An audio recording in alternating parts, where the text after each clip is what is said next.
बिस्मिल्लाहिर्रहमानिर्रहीम। अस्सलाम वालेकुम माय यूट्यूब फैमिली। आज मैं आपके साथ शेयर करने लगी हूँ मटन कलेजी की रेसिपी और उसको साफ़ करने का तरीका भी आपके साथ शेयर करूँगी। और आज मैंने खुद एक नए अंदाज से और बहुत ही जल्दी पक जाने वाली रेसिपी आपके साथ शेयर करूँगी और उम्मीद करती हूँ आपको भी ज़रूर पसंद आएगी। और मैंने जो ट्राई किया वो बहुत झटपट से कलेजी मेरी तैयार हो रही थी, ना ही उसमें कोई इतनी ज़्यादा हार्ड बनी थी, बहुत ही नरम और टेस्टी बनी थी। आपके साथ शेयर करते हैं सबसे पहले इसके वॉश करने का तरीका। कलेजी जब भी आए उसको पानी लगाने से पहले उसको कटिंग कर लें, क्योंकि जैसे ही आप उसको पानी लगाएंगे तो इससे खून निकलना बंद ही नहीं होगा। और मैंने भी इसी तरह कटिंग कर ली थी और अब मैंने इसको एक बाउल में ऐड कर लिया था और सिरके में डिप कर दिया था तकरीबन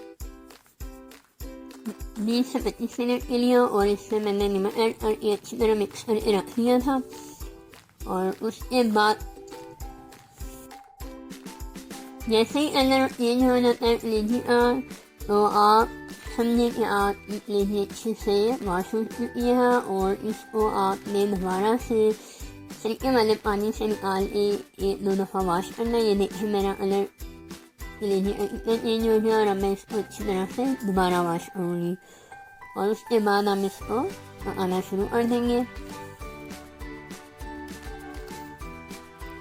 इस तरह धोने से एक ये बड़ा मसला आपका हल हो जाता है कि इसमें जो स्मेल आती है ना वो ख़त्म हो जाती है। और दूसरा, इससे बार बार ब्लड आने से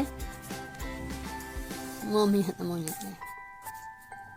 सबसे पहले मैंने एक बर्तन में कलेजी ऐड की, फिर उसमें प्याज ऐड कर दी, ब्रिक कटी हुई अदरक लहसुन का पेस्ट तकरीबन 2 चम्मच। और इसमें मैंने मसाले जो ऐड किए थे वो था सूखा धनिया 1.5 चम्मच टी-स्पून जो होता है वो।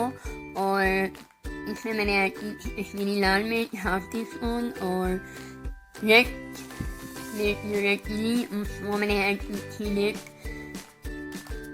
1 से 2 तकरीबन टी-स्पून। और उसके बाद ये ध्यान में रखना है कि आपने इसमें सारे स्पाइसेस ऐड कर लें, लेकिन नमक नहीं आपने ऐड करना। अगर आपने पहले ऐड कर दिया तो आपका कलेजी है वो हार्ड होना शुरू हो जाएगी। और इसमें मैंने जो साबुत मसाले ऐड किए थे वो था ज़ीरा और दालचीनी और सब्ज़ इलायची और ब्लैक वाली जो इलायची होती है वो ऐड की थी। और इसको मैंने अच्छे से कुक कर लिया था। जैसे ही इसका पानी खुश्क हो जाता है और इसमें मैंने टमाटर के पेस्ट डाल दिया था, तकरीबन 3 से 4 टमाटर थे मेरे पास, वो मैंने ऐड कर दिए थे। और ये मेरे पास तकरीबन 1.5 प्याली दही है, इसको मैंने अच्छे से पैन किया था, वो इसमें मैंने ऐड कर दिया था। और बहुत ही ईजी रेसिपी है, ज़रूर ट्राई करें, झटपट में तैयार हो जाती है। और जैसा कि मेरी आपने पुरानी वीडियो देखी होगी उसमें मैंने प्रॉपर एक तड़का बना के उसमें कलेजी मैंने भूनी थी और फिर उसे कुक किया था।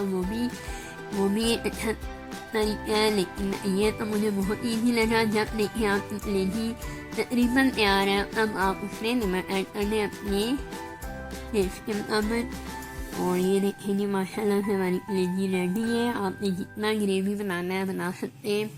और मुझे इतनी ग्रेवी चाहिए थी तो मैंने इधर ही इसको स्टॉप कर दिया था। और ये मैंने हरा धनिया इसमें ऐड किया।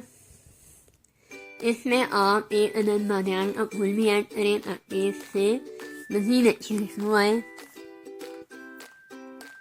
और अब मैं इसको डिश आउट करने लगी हूँ। देखना माशाल्लाह से मेरी कलेजी कितनी, और इसकी देखिए मैंने इसको बिना तड़के के बनाई है, मतलब सब चीज़ें मिक्स करके तो इसकी शक्ल देखिए। अक्सर लोग कहते हैं कि जो चीज़ आपने उसको अच्छी तरह भुना नहीं होता वो सही से कुक नहीं होती, या उसकी उस सालन या सब्ज़ी का कलर अच्छा नहीं आता। लेकिन ये देखिए इसका कलर इतना अच्छा आया। आप भी ज़रूर ट्राई करें, बहुत ही जल्दी बन जाने वाली ये रेसिपी है। ये देखिए माशाल्लाह से मटन कलेजी रेडी है, कोई इसमें स्मेल नहीं थी। अक्सर लोग तो यही सोच के कलेजी को खाते नहीं हैं कि इसमें स्मेल आती है। तब आप इसको अच्छे तरीके से कुक करेंगे और इसी तरह से इसको धोएंगे तो कोई इसमें स्मेल नहीं आती।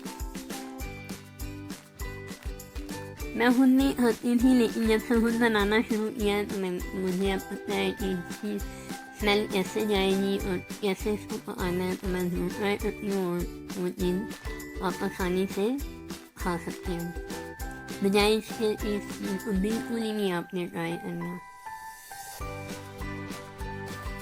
जरूर ट्राई करें, अपनी दुआओं में याद रखें। नए आने वाले सारी प्लस के मेरे चैनल को सब्सक्राइब करें, लाइक और शेयर करें। इंशाल्लाह नेक्स्ट किसी रेसिपी और ब्लॉग के साथ हाजिर होंगे। तब तक के लिए अल्लाह।